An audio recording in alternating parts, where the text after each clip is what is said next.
Democracy index Pakistan کا آئین کہتا ہے یہ اسلامی جمہوریہ پاکستان ہے، اسلامک ریپبلک آف پاکستان، لیکن ڈیموکریسی انڈیکس جو ہے اس میں بھی پاکستان جو ہے اس کا 123واں نمبر ہے اور بھارت کا نمبر ہے 85واں 85 اور انفارچونیٹلی پاکستان جو ہے وہ ہائیبرڈ رجیمز میں شامل ہے، بھارت بھی ہائیبرڈ رجیمز میں شامل ہے، لیکن جو دی اکانومسٹ لنڈن کا جو ڈیموکریسی انڈیکس ہے اس میں پاکستان کو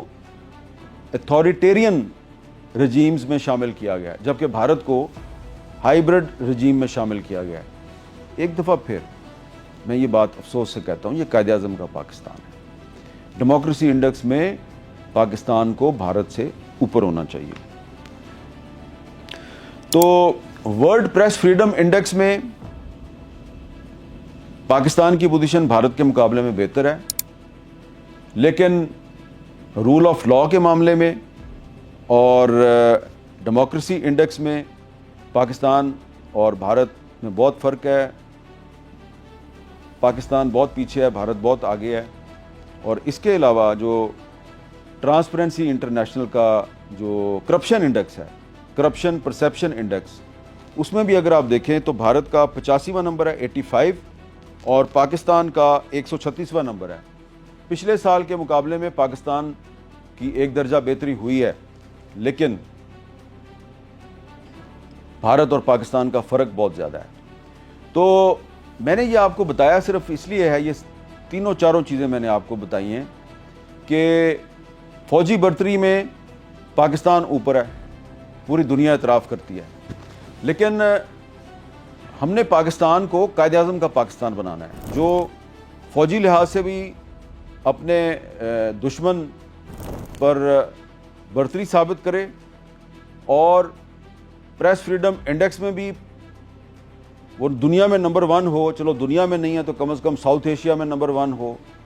لیکن رول آف لاء کے معاملے میں تو پاکستان کو نمبر 1 ہونا چاہیے، اس لیے کہ بانی پاکستان قائد اعظم محمد Ali Jinnah role of law کے حامی تھے۔ اور ڈیموکریسی انڈیکس میں بھی پاکستان کو نمبر 1 ہونا چاہیے، ناروے یا سویڈن کی طرح، کیونکہ جو پاکستان ہے یہ ایک سیاسی اور جمہوری عمل کی پیداوار ہے۔ اور کرپشن کے معاملے میں بھی پاکستان کو بہت اوپر ہونا چاہیے، کم از کم بھارت سے تو اوپر ہونا چاہیے، لیکن یہاں آپ دیکھتے ہیں پاکستان 136ویں نمبر پہ ہے اور بھارت بہت اوپر ہے، 86ویں نمبر پہ ہے، حالانکہ وہاں پہ بھی بڑی کرپشن ہے۔ تو عرض یہ کرنا ہے کہ اگر ہم اپنے آئین پر عمل درآمد کریں، آئین پاکستان پر عمل درآمد کریں اور آئین کو ہم موم کی گڑیا نہ بنائیں کہ جب دل چاہا تو آئین میں ترمیم کر لی، جب دل چاہا تو آئین کو سسپینڈ کر دیا۔ یہ جو 1973 کا آئین ہے، یہ 1973 کے بعد سے آج تک 3 دفعہ جو ہے اس کو توڑا جا چکا ہے، لیکن یہ بار بار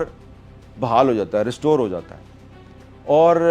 ابھی اس کو بالکل کافی غیر مؤثر کر دیا گیا جس طریقے سے اس میں کانسٹیٹیوشنل امینڈمنٹ کی جا رہی ہیں۔ چلیں، آپ نے جو کانسٹیٹیوشنل امینڈمنٹس کی تھیں، ترامیم کی تھیں،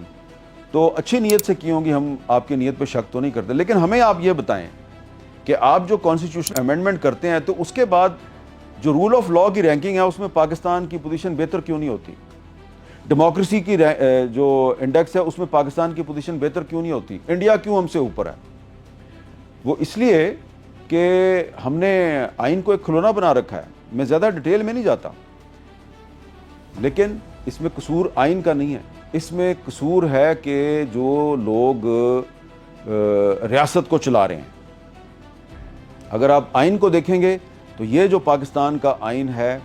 اس آئین کے بارے میں یہ بلا کسی خوف کے یہ کہہ سکتا ہوں کہ یہ دنیا کے بہترین جو کانسٹیٹیوشنز ہیں ان میں سے ایک ہے۔ اور آپ ذرا غور کریں، میں نے آپ کو بتایا ہے کہ ورلڈ پریس فریڈم انڈیکس میں بھی جو اسکینڈینیوین کنٹریز ہیں وہ اوپر ہیں، رول آف لاء میں بھی اسکینڈینیوین کنٹریز اوپر ہیں، ڈیموکریسی انڈیکس میں بھی اسکینڈینیوین کنٹریز اوپر ہیں، کرپشن کے انڈیکس میں بھی اسکینڈینیوین کنٹریز اوپر ہیں۔ دنیا میں سب سے کم کرپشن جو ہے یہ ڈنمارک میں، ناروے میں، سویڈن میں اور فن لینڈ میں اور آئس لینڈ میں ہے، جو کہ نارتھ یورپ کے کنٹریز ہیں۔ وجہ کیا ہے کہ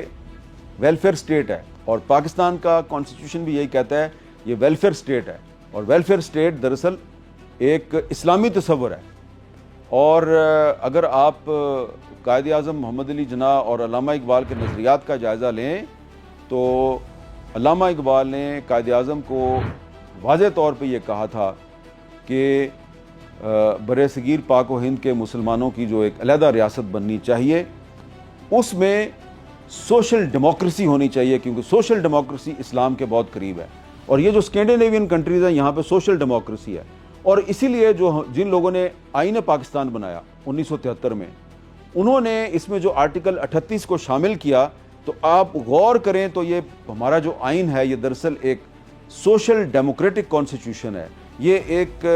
فلاحی ریاست کا آئین ہے اور اسی لیے اس کو اسلامی جمہوریہ پاکستان کہا گیا. تو ہم نے جناب صرف اپنے دشمن پر فوجی برتری قائم نہیں کرنی،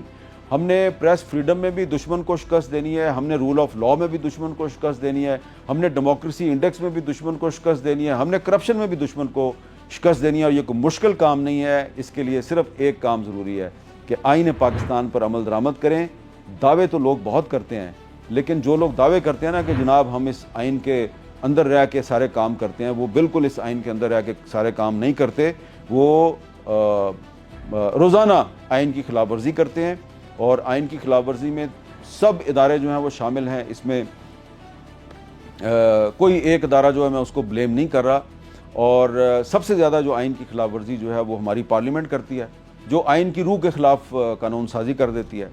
تو اس لیے اگر ہم نے قائد اعظم کے پاکستان کو ٹاپ پہ لے کے جانا ہے، پریس فریڈم میں بھی، رول آف لاء میں بھی، ڈیموکریسی انڈیکس میں بھی اور کرپشن انڈیکس میں بھی، تو یہ آئین پاکستان پہ عمل درآمد کرنا ہوگا.